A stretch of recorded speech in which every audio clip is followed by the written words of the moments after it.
Hi, I'm Brent Feldman, and I'm your host of Mix and Matchbox. Back with another episode today. We actually have our entire digital marketing team. And so we are here to discuss AI and SEO and every acronym under the sun that seems to apply to it. I've got quite a few people joining me today. And first, I'll start with James McMinn. He's our lead digital strategist here on the call. Rachel, she is our content manager and helps with SEO content. Amber Alessi, she is our digital marketing account manager. And then Elis Hayakawa, and he is our digital strategist. So, hi, everybody. How are you doing? Hey. Hey, good. How are you? Awesome. Doing great. Well, thank you for joining me. This is our first time to actually do a podcast with everybody here. And I feel like we have a lot to cover because there's quite a few different terms which apply to AI and SEO. And I feel like we could probably even just start there about what are the acronyms being used? What do they mean? And are they actually telling you anything about what it is? Is it different? Is it, actually contextually relevant? James, I'd love to tap you first, if you don't mind, for some of the acronyms that are being used. I know you know a lot of them. Yeah, so I would say the main two we would probably be focusing on today are AEO and GEO, which is they stand for Answer Engine Optimization and Generative Engine Optimization. How they got these letters, I don't know, but they're an offshoot of SEO, which is Search Engine Optimization, which now goes by Search Everywhere Optimization. But we could also talk about LLM SEO and AI SEO, which I don't think we'll get to today, but there's a lot. And to be fair, the AEO, in my opinion, and from what I've read, the AEO and GEO are the two most important ones at this point in time, where we're at with AI, at least the two that the most people are talking about, and the ones that I think have the most weight when it comes to actually moving the needle in your SEO, or however you want to say it, when it comes to moving your visibility needle. So really SEO has become like these 4 or 5 other acronyms kind of bundled into SEO. So I'd rather still just call it SEO, but we'll call it whatever you want. Right now we'll just use these acronyms and go, I think so. The jumble or basket of acronyms that we have. Well, I think that leaves it in a good point for me to, pull everybody on this, or whoever wants to jump in. It's the search everything optimization. That is something that, if the acronym itself is changing, does that mean that SEO no longer applies? I know that is a loaded question. We know that isn't true, but why are all the core tenets of SEO still important to this? Are we still talking to me? Yeah, sure. All right. So in reality, when it comes down to it, your website is still what's driving, traffic. It's what's driving leads. It's where your hub is. So without doing all of the same SEO stuff that we've always been doing, best practices of SEO, I won't get into all of it. But that means your website is kind of just gonna not work right. It's not, we've got the technical side, we've got the content side, still have to earn backlinks, still have to write proper good articles with good content, everything that was SEO is still SEO. It just has a lot of extra stuff added to it now for the AI side. People might say, well, people aren't really using the regular Google search anymore. That's not true. Google gets something like 14, 15 billion searches. I don't remember the time frame, versus where ChatGPT gets maybe 750 million to 1 billion. And most of those are things like, my therapist said this, they're not really like using it for search engines. Like, it's not that high of a number, even though it will be, it's coming. and it's definitely going to change the landscape. As you can see, it's already creating ripples and changing things, all over the place. But with that said, there needs to be a main base, and there needs to be a core, I guess, of what everything is then pointing to, and that's your website. And for that to happen, it needs to have good SEO. So, well, yeah, and I think, ChatGPT and some of these other answering machines, they're like pulling all of their information from websites. So that's one of the key things to not lose track of, is that it's getting all of its information from websites, from small businesses or big corporations, like all across the board. So the more high quality content you have on your site, the more it's going to get pulled into these machines, and the more likely that it's probably going to get pulled in if, your site is ranking. And it's ranking if it has good quality content. So it's kind of like this circle where you just got to make sure that, you're checking all your boxes, crossing all your T's, and doing all the things that are good for both search engines and ultimately users, right? Absolutely. Yeah. In regards to actually, Rachel, like content in general, is there a structuring difference that people need to think about in terms of content that could be helpful as opposed to maybe the way that people were writing for websites? Yeah, I think the biggest piece of advice I can give is to start chunking out your content. A lot of these machines like to pull chunks of content, because let's say you have this really long evergreen post that talks about everything under the sun when it comes to maybe like, I don't know, bed bug treatments. And so when AI searches for an answer, and let's say you're just asking like, what is like a natural bed bug treatment versus, a chemical one, which is better. And that's the prompt that they put into like ChatGPT.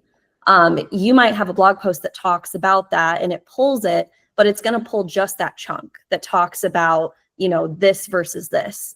So if you can be very clear in each of your sections of content, what it's talking about, and be very direct, because like ultimately that's what users want too, is we want, quick answers to our questions. There is still a validity with having like a tone and voice. Obviously you want to add a little personality to it if you can, but really you just got to make sure that like the information is clear, it's, labeled correctly. And then also like, aside from just content itself, or like words on a web page, also include tables, include graphs, include infographics or videos or all other sorts of content aside from just text, because that's going to be really valuable as well. And the more variety of like the way you're serving information, the more likely it's going to get pulled. Ooh, that's great. Just to add to that, sorry, I'll jump in real quick. Like the way I like to think about it, it's like we were writing previously for like, say, a keyword or a couple keywords. Now it's more entity based. So we're taking the concepts that we were writing about, and so including more context, more entities, brands, people, places, and giving the AI like more than just a keyword to go off of that. So it's pulling from all of these different, I guess, like ideas that are the same thing. And this is something we've always done in SEO. It was just LSI keywords. But now it's just like kind of 100 times that. And not only are we doing it on page, but there has to be a lot more of it done off page. So like you have to take what you wrote on the blog and take that and turn it into something for LinkedIn, turn it into something for YouTube Short, turning into something for Reddit. If you can think of a place that indexes, then you're probably going to want to make a content piece that's related to your blog that is on that piece or that format or whatever medium. And make sure that it's pointing back to that piece, to your website, because all these little things, like it's like an AI, a little, I don't know, world. Let's just call it a world for lack of better ecosystem. But yeah, so you're feeding the AI with basically the data that you want to feed it with, and a lot of that comes from schema markup, which we may talk about that further a little later, about how there's some questions about it possibly, but also including like in your content, like make sure you're using the correct H1s, the correct H2s. How you have FAQs that are schemaed. You're using like TLDRs. People also ask. All of these things are like what the AI likes to. The AI, I like that. They like to. Too long, don't read. For those who don't. Too long, don't read. Yeah. They like to grab these snippets and as Rachel said, chunks. It's chunking basically is what the, like say ChatGPT is going to be an LLM. So Claude will be an LLM. Google search generative answers would be an LLM. They're looking, and they're scanning the content for these chunks that have these things that I just went over, the answers. So the question answer format using the headers, the FAQs, the TLRDs, and they do something called, there's a lot of info coming out of my mouth at once, but called a query fan out. So when you're searching for a simple query right now on Google or just a regular Google search, it may do a little fan out, maybe 8 to 10, like, I don't know that for sure. That's just another guess because Google doesn't tell you, but we know for a fact, at least from the research that's been done so far, that like ChatGPT, etc., Claude, they're like fanning out to like 50 different searches. So if I search for who's the best, SEO company in St. Louis, it's going to hit out 50 different searches for like best SEO in Missouri, best SEO company and you name it. Like it's going to hit technical. So it's going to go find all these different sources, including your stuff you put on Reddit, on LinkedIn, what's on your regular website. And it pieces them together. And then sometimes it, just gives you like, if you're using Google's SGE, it will give you a list sometimes of like actual links. Other times it's just going to give you an answer with no link. We don't know the difference really between the two, but you just got to make sure that all the info is in there, which is why I say SEO has gotten harder and is much more important now, but that's just my opinion. So. Okay, well, that made me think of another thing. So now I have two things to say. Because what I was originally going to say is think of the LLMs too as more natural language. So where back in the day with keywords, we were maybe getting less creative with the language, and we were really using maybe higher level language potentially, depending upon the industry we're writing for.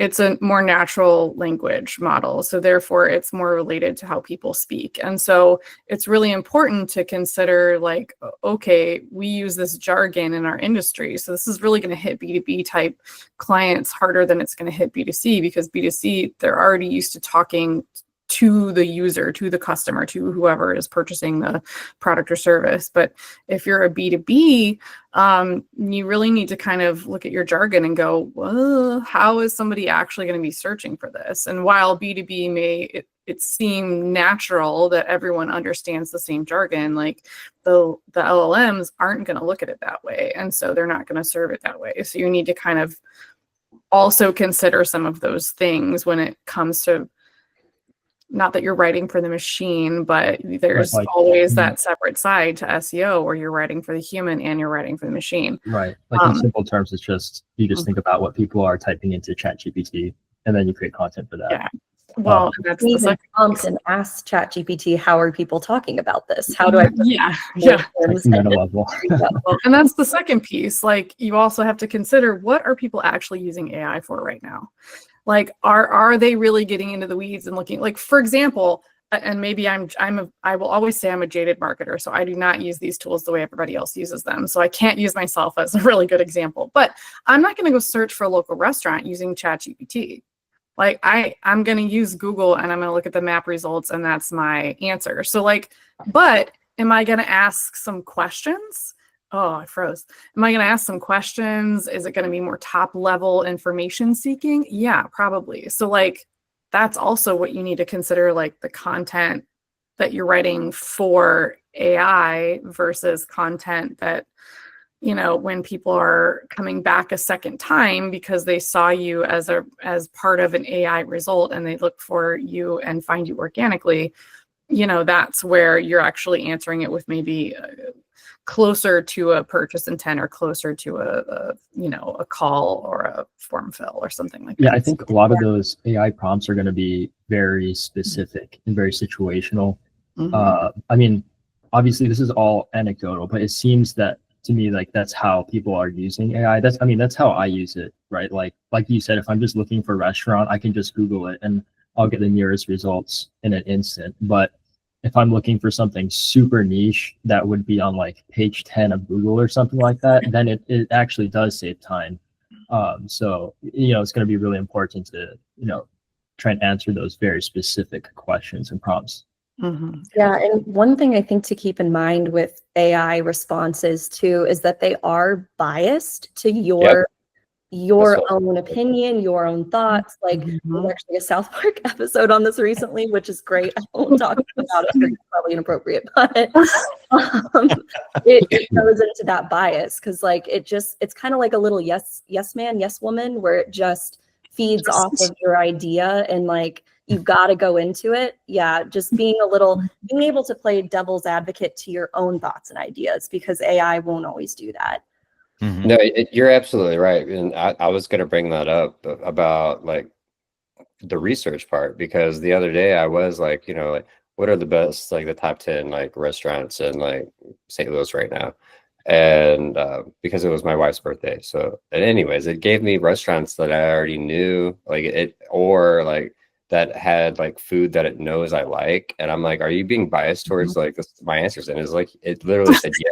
It said, I'm giving you answers I thought you would, want to like, I don't know, go to this place or whatever. I'm like, give me the unbiased answers. And like, then it gave me an entirely different list. And so, we're also there with AI. Like it's a, how do you know? Right. And there's things that if it doesn't exist online, it doesn't know it. So like actually someone else at our company, the other day we were talking about Pokemon Go, and he said that he found a really rare one, and he went on ChatGPT and was like, look at this one, what are the stats for this or that and the other thing, asked it some questions about it and like showed a picture of it, and the AI was like, oh no, that's fake. Like that doesn't exist in Pokemon Go. You can't get that. And he's like, well, I got it. So it was almost gaslighting him. Which goes back to why we need SEO and still need websites and still need to be doing all the basics, because like somebody needs to feed the machine. Well, yeah. And also because you're not going to get a click or a conversion from an AI result. You still have to get, like if you want organic leads, I mean, obviously there's other ways to get leads and we're not going to talk about that today, but because eventually there's going to be ads in AI too. We all know it's coming. But like, they're not going to go to your website from the AI results, most likely. So if you still want someone to visit your site, you have to be working toward both goals. You have to be working toward getting people to your site from organic results and getting people to read and understand and see your brand shown in the AI results as well. So definitely. Oh my gosh. Well, these are all like such important things for people to like keep in mind. And I think, it's interesting. It's a vast quote unquote new world, I guess, of like things that we may want to think of. But at the core of it, and definitely feel free to disagree with this, but it seems like there's like a lot of things that are obviously still the same. It's, a lot of the same, but it's different. And not to mention any of the things that we just named that, would be beneficial for AI search. It's additionally just beneficial for your website. If you have properly structured content, if you talk about these topics in maybe more diverse ways, these are things that are kind of like evergreen tactics, which are actually just good for people reading your website, for machines reading your website, for search in general. So that's a personal conviction that I feel like there's a lot of it that just really hasn't changed. I have to toss out one recommendation before, going into anything else. And actually it hit me, Amber, you and I happened to be at like a talk just today, hearing more about AI and SEO. And it was interesting because I thought of the book Smart Brevity. Smart Brevity is all about really chunking your content and trying to get to the meat and the purpose of what you're trying to convey faster. And they talk about using things like bullet points and very short titles and headlines that really get to the point, as opposed to, like, you know, having a long laborious title or having too much, you know, a big chunky paragraph that nobody wants to get through at the front of what you're trying to say, because people skim. It is just natural that people are going to be looking at bold titles and headings. They're going to be looking at that. That's why structure is still so important. So I don't know, you know, if you guys agree or disagree, but, like, you know, some of these things are just core tenets that people should be doing, whether it's for AI or not. I agree. I do think that doing that is going to lead to some clients asking, why are you doing this? Because we are going to have to start to change some of the way that we, you know, put answers directly under maybe the H1, or change the H2s and put answers there. And, you know, that question answer under the H2 may answer what that entire page is about, but that it's also kind of forcing us as marketers to then make the rest of that page just as interesting as it would have been beforehand. And so that means maybe including more H2s with more answers and more questions and more, you know, entities that apply to the same thing. And so we'll pick up those chunks.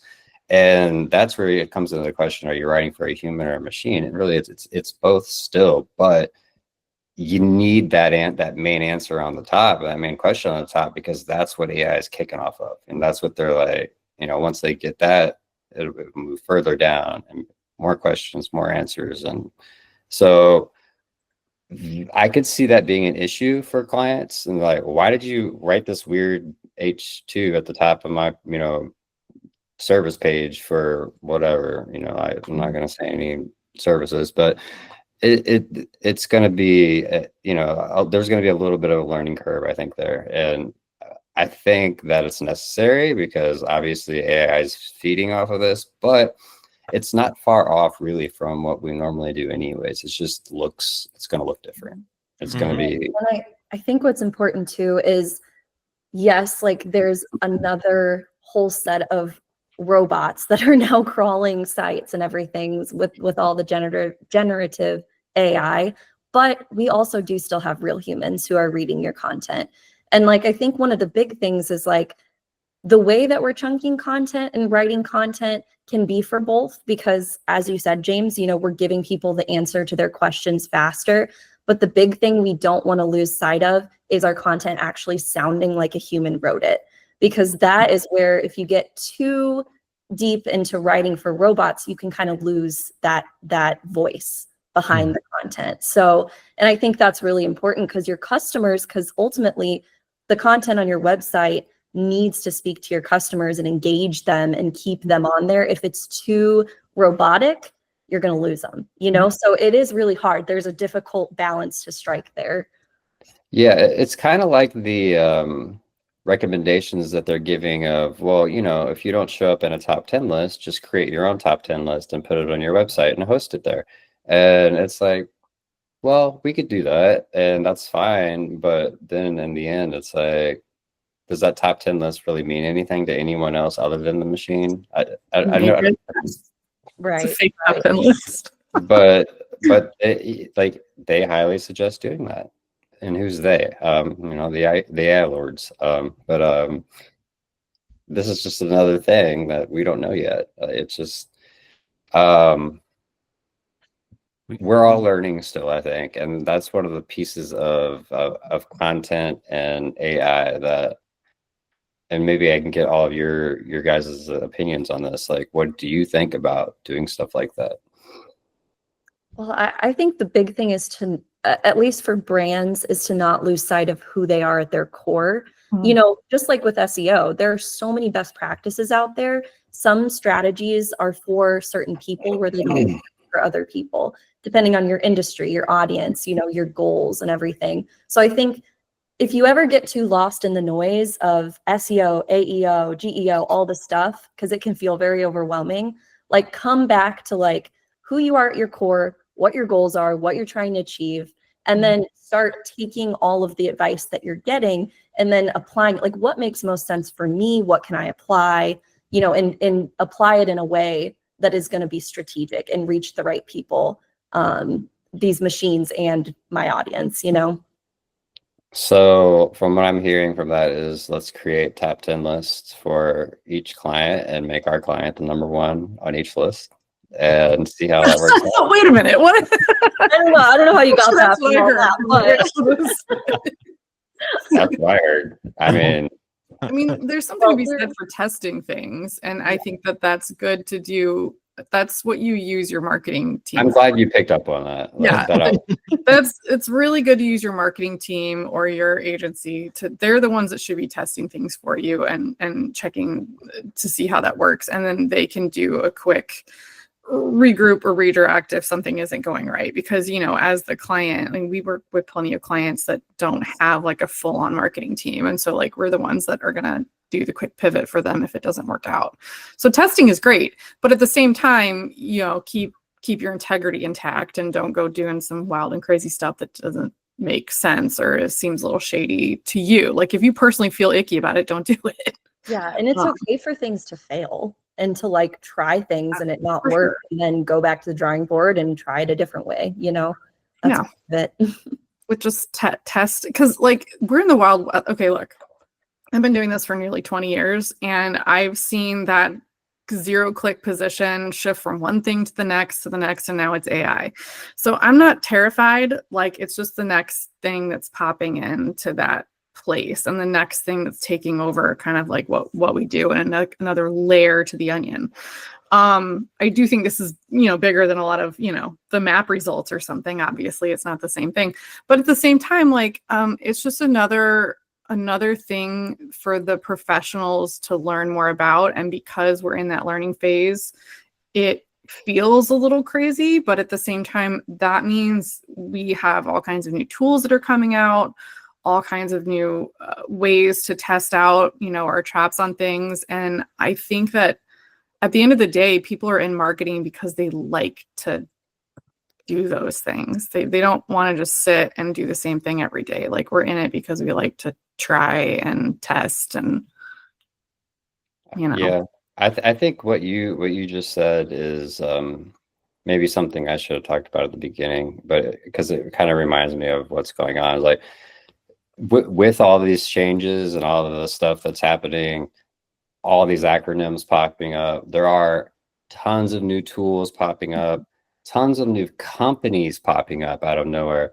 Oh, hey, SEO's dead. We're offering GEO for $100 a month. You know, we'll get you ranked in all of the AI. I'm sure we've all seen it on our social media like feeds everywhere, just everywhere. I literally have tried to like go through and do not show me this ad, do not show me this ad, do not show me this ad, but they're all over, just all of them. And I'm like, okay, I get it. Like, it's important. I understand that. But like, also you're a company like that's on Instagram saying you're going to rank people on ChatGPT for less than $100 a month, and that SEO is dead, and, you know, get rid of your old company and trust me for $150. Like, I mean, that's just so much noise. Like you were saying, that type of noise is hard to get past, because like that's the type of stuff that I read every day going, that's not true. Or, you know, like it just isn't true. Like there's no way this company can do this for you for this amount of money. But people just like capitalizing on that fear of change, you know? Exactly. Yeah. Mm-hmm. It's just, If somebody believes it, though, I have some snake oil to sell you. I mean, I get emails from clients on the reg from about like, I got this email. Should we do it? No, nope. Yeah. Throw that in your trash.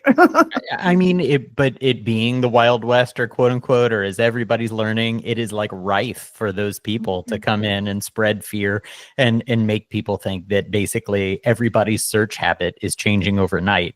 And I don't know, I have to feel like, all right, maybe there's another time, poll the audience here, but getting your opinion on, I don't feel like we're in the minority, even though we're marketers, about the changing search habits. Because like, if I do want something, you know, James, I know you mentioned a story about how you were looking for restaurants and you wanted to like remove bias, and you're, you know, experimenting with AI in order to see what results it's bringing you. But if I look for food, I'm literally still going to go to Google and I'm going to type in food near me or something if I'm interested in finding something around my location. Or if I'm this, like, yeah, I don't have ChatGPT. I'm Yeah. sorry, guys. I'm old. I don't have ChatGPT on my phone. and, Well, yeah, and no, that that but I feel like that is the thing that we're going to come into this new realm where we start optimizing for something that actually the market isn't yet there. And while I feel like it is important because all these things are still core tenets of things that you need to have in your site and good ways of writing towards people, the actual shifting trend of people getting into a habit of searching like this since the dawn of the internet, Alta Vista into Google, like, you know, we're expecting people's search habits to change overnight, and I don't think that's the case. No. and to go off of that, the great thing about all of these acronyms or however you search or whatever, like AEO, GEO, we've been doing most of the things that you're supposed to do already, minus maybe a few like of the off-page things. And excuse me. If the numbers, you know, that are coming out are true, it's something like only 5% of marketers have been doing these things. So with that said, if you're watching this and you're, you know, questioning is Matchbox doing these things, or, you know, as my company that I'm using or that I plan to use, yes, we are doing and have been doing them, and have no plans on looking back, and, you know, continue to research them.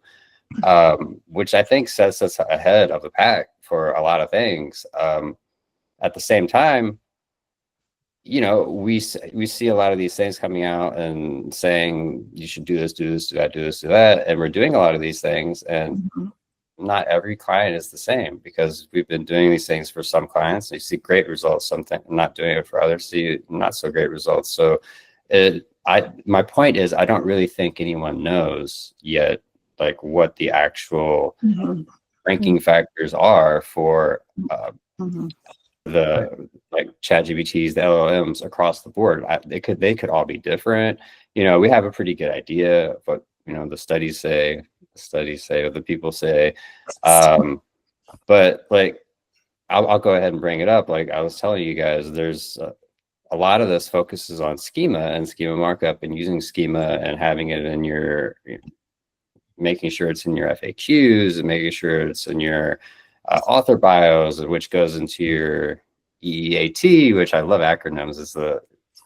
Doesn't matter what it really means. But I just read an article that said schema doesn't matter. They did some research and they post their research, and we could share the link in the description of this probably if you want. But it says schema doesn't matter at all. AI specifically, right? Not for still like Google search results. Right. Exactly. And so it's all over the place. Like basically they're saying adding it doesn't give you an extra like boost in the results of the LLMs. So I kind of want to go back to what you were saying about how a lot of the best practices for SEO still apply. And obviously like some things are going to change because the nature of ChatGPT and AI is different than Google search, but a lot of it is going to be the same, because I mean, Google has spent all these years trying to figure out how to get the correct information in front of people, you know, like, and they've built this algorithm, you know, to decide like authority and search intent. And then I just think it's highly unlikely that, you know, that AI is going to, like ChatGPT is going to come up with a whole new algorithm and just throw out everything that, you know, right. Yeah. So like, I mean, they would do that if Google got everything completely wrong in terms of, you know, like their algorithm. But I kind of just doubt that that's going to happen. Yeah. And you know what, for websites in general, I think it was touched on a little bit earlier, like websites are the only place where people can really take action with your brand online. I mean, like, yes, there are forms that, you know, sometimes you can get served in, you know, social media to interact with the brand. Yes, there are technically cards, you know, in Google where you can pull up somebody's, you know, a business's phone number. But at the end of the day, if you wanted to submit a contact form to that brand, dig in on that brand specifically their website is the best place to actually start, taking action. So I definitely don't think at the end of the day, that it reduces the need for a good website, good, well-structured website. And yeah, Elis, definitely to the point of like it not necessarily changing this algorithm that they've been using for years. Search results are still important. And as we can see, there are, AI is returning search results in a lot of cases, that it is still doing searches. So I mean, like, yeah, it's definitely not something that is like now irrelevant, regardless of what scare tactics say. Yeah, and that goes back to the query fan out where they supposed to be doing like 50 searches at once. So I mean, that's like the opposite of them not using search. They're using They're literally using search. Like search on steroids.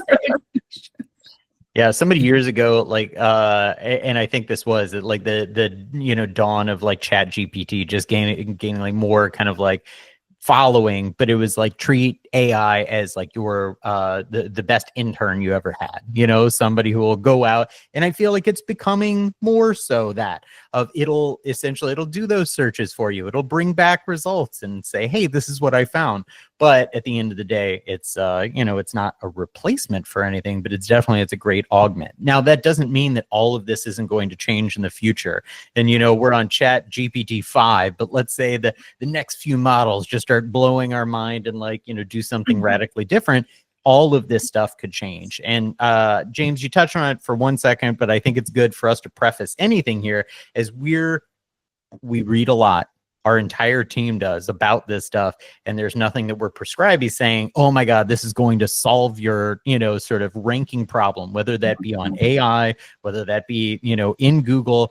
But in general, I think there's all you can do, and all you've ever been able to do in the field of SEO is really just pay attention to best practices, do the things that Rachel, you talked about staying true to your brand, just doing the things that are right for like, good content for your users.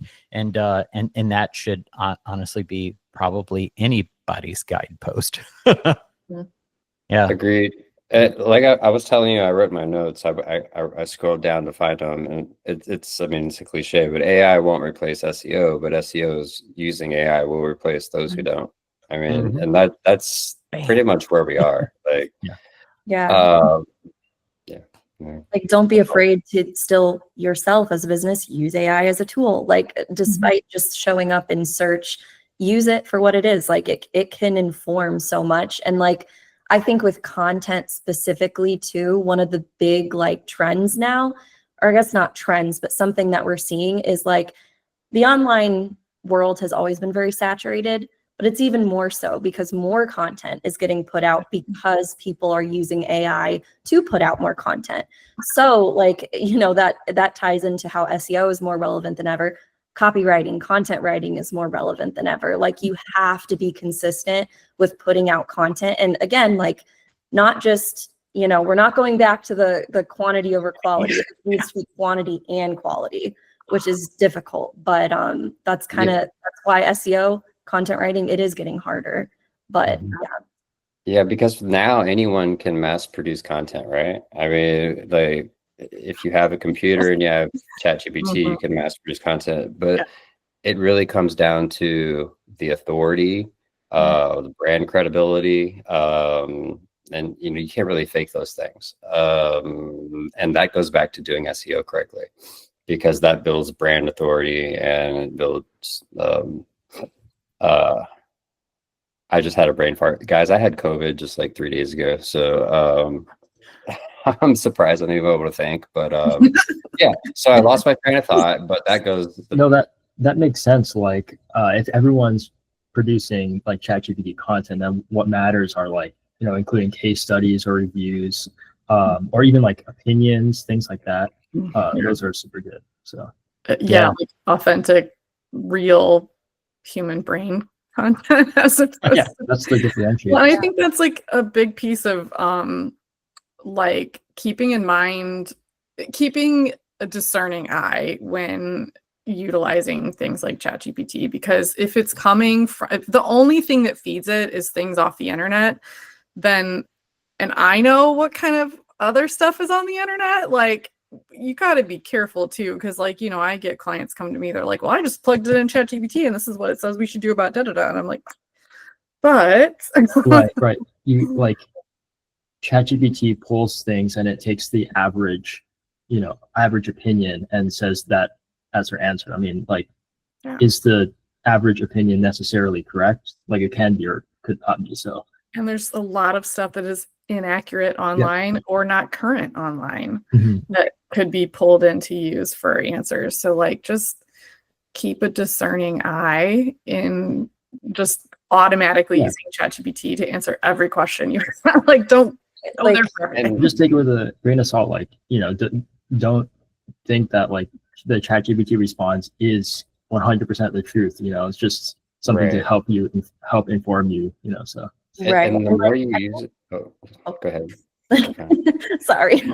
I was just going to say there was something I read in an article that kind of put it a good way, like ChatGPT or just like other generative, I cannot say the word generative, AI versus, Google or other search engines. Like one of the big differences, like AI is a lot better for brainstorming, for taking ideas and building on them, versus Google is for information. Still, if you want accurate, timely, that's another thing. Sometimes ChatGPT pulls outdated information. So if you want accurate, timely information, search engines are still going to be like your go-to. That might change, but for now, that's where we're at. Yeah, I agree, and I'm not sure if there's a way to turn this off, but something that Elis said sparked it in my mind is that it also, again, it caters to use, because like I have specific health issues, and I'll be asking it about a marketing something, and it will tie it into like my health issue, and I'm like, what are we talking about? Like this is obviously not what I asked. So like if someone was just like, write a blog blah blah, and it did that, then and they're not checking it, there's no quality control. This is just an example of how it can get you in trouble, and how it's like it's not quite there yet. Yeah. I don't know.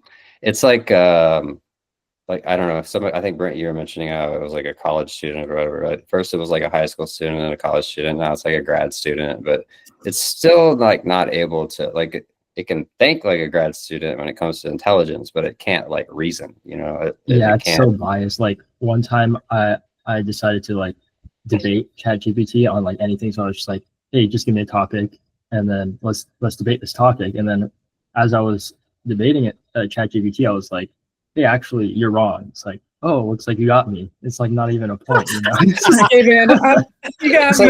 It just straight lies. It's like, I guess a hallucination is what they call it. But and then you call it out, and it will sometimes it will be like, well, I think I'm correct on this, and they call it out again. And it's like, I'm like, oh, no, wait. Please disagree with me. It then it disagrees with you.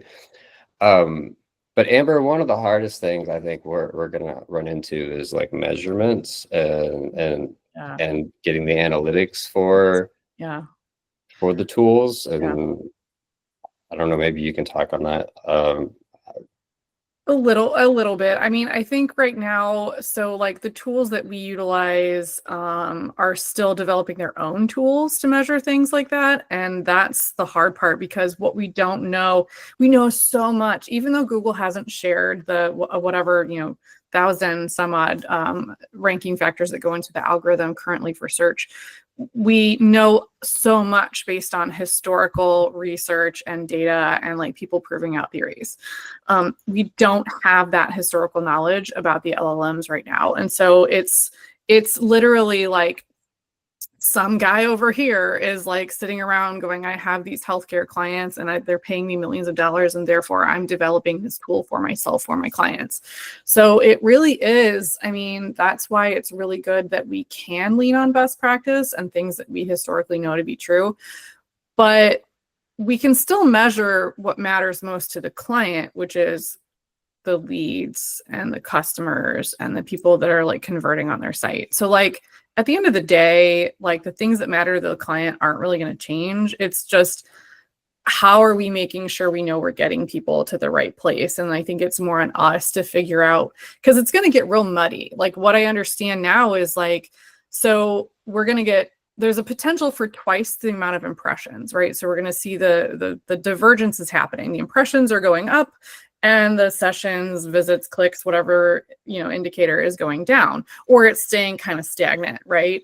And clients are getting a little nervy about that. And it's like, well, here's the deal. Like, you can show up in organic and you can show up in AI. So that's why your impressions are going up. And obviously, if your agency or your marketing team is doing what they're supposed to, they should be going up anyway, right?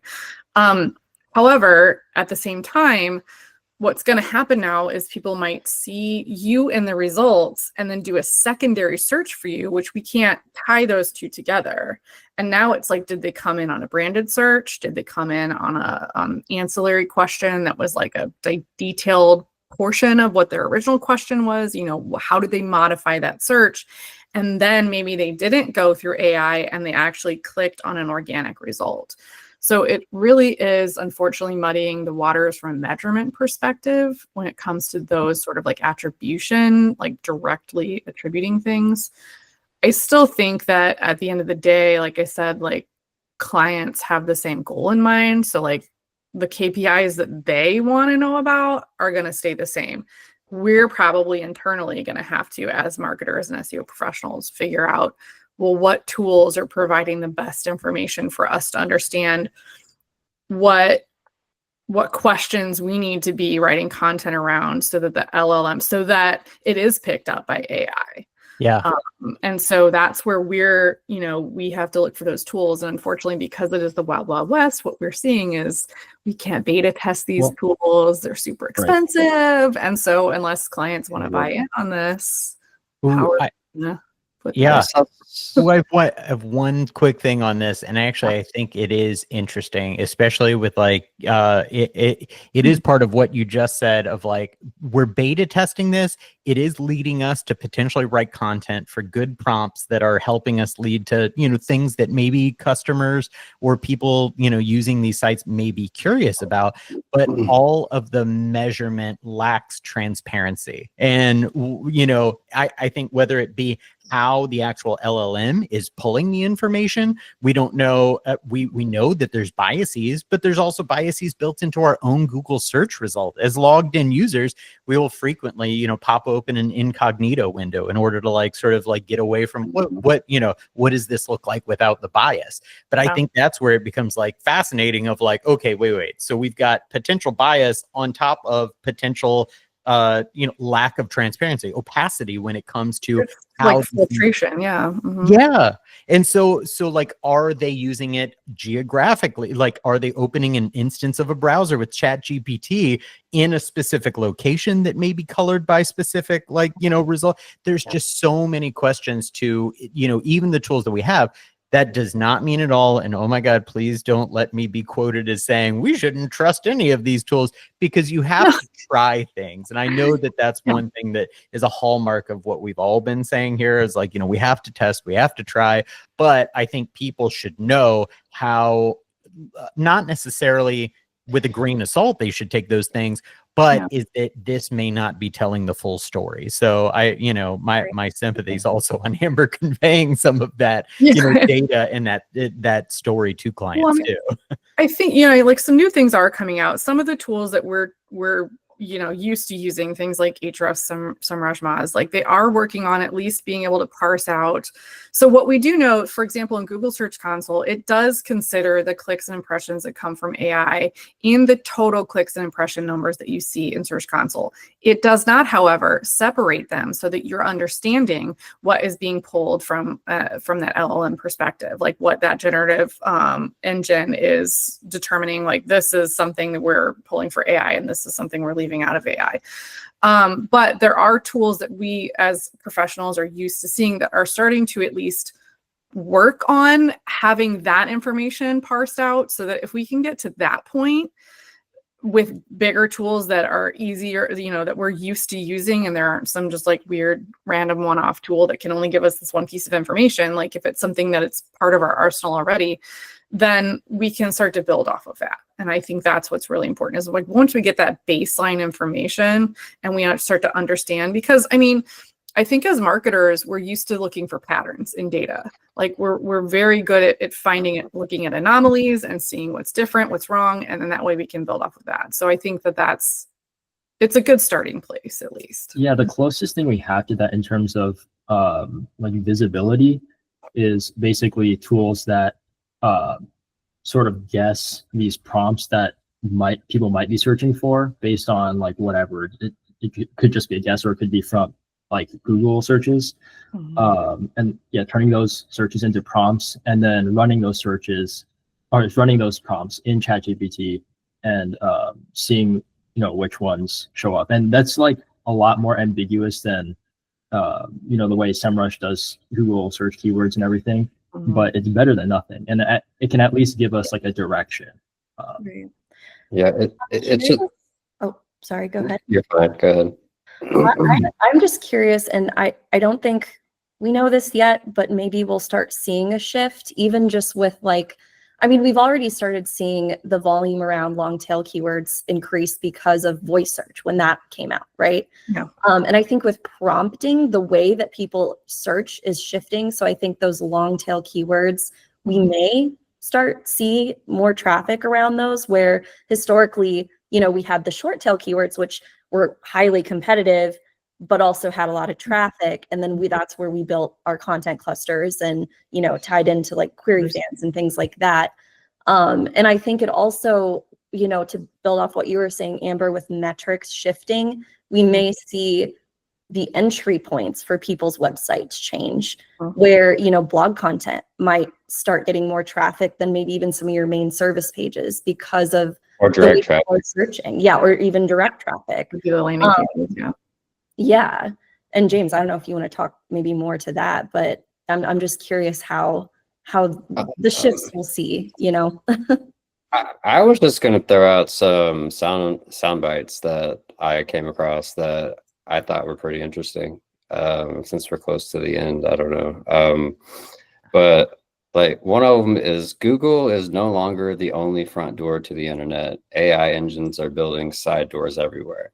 So if you think about it that way, I mean, that's really it in a nutshell. I mean, we've got Google where you're still in your standard SEO and, and then all these side doors, each one being a little different and each one, making you work a little differently and do some, this one you have to do a specific thing. On this one, you have to do a specific thing, but the common denominator in all of these is they all need humans and they all need strategy and they all need a team to be able to figure out what is what and what's working, what's not working, whether it's a side door or a front door. Anyways, I thought that was a good soundbite. And then also there's in the AI era, SEO isn't about tracking algorithms, it's about teaching them who you are, which I thought was pretty interesting as well. Because a lot of the off-page stuff, that they're talking about are like, making posts on Reddit that just that are already underneath like subreddits that have existed for a long time that just talk about your company. It doesn't even have to be backlinks, just like having positive stuff about you and LinkedIn, on TikTok, just making sure that it's all out there and that you're not just working on the website.